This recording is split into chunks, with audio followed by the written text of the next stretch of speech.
NorthWestern Energy, the state's largest electric and gas utility, is in the middle of its first major electric rate case in 10 years. The company is asking regulators to approve a 7.4% increase for its 300,000 residential users and a small increase for its 67,000 business customers.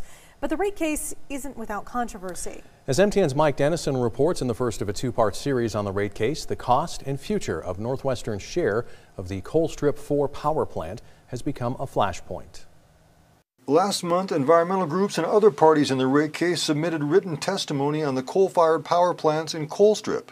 Part of that testimony said NorthWestern Energy's share of the Colstrip 4 plant is valued too highly, and that customers will overpay for the plant going forward. We think that customers have already been gouged, are already paying an inflated price for Colstrip.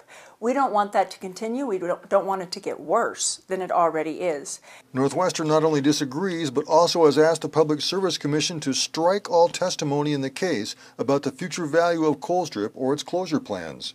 At a hearing before the Commission Tuesday, NorthWestern attorney Ann Hill said the environmental groups want to use the rate case to pursue their goal of shutting down Colstrip. This case is not about closing Colstrip.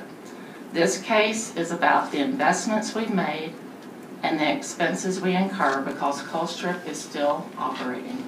But the groups told the PSC that NorthWestern is mischaracterizing their testimony and the law. Chuck McGraw, a lawyer for the Natural Resources Defense Council, said the PSC has full power to regulate utilities, including the relevance and future of Colstrip. The statutory scheme under which this commission operates is completely at odds with NorthWestern's views about what this commission can and can't consider.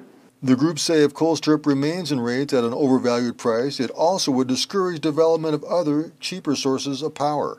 We want to make sure that customers are protected from a monopoly utility wanting to gouge them and put more money into a failing resource when in fact there are cheaper ways to generate electricity.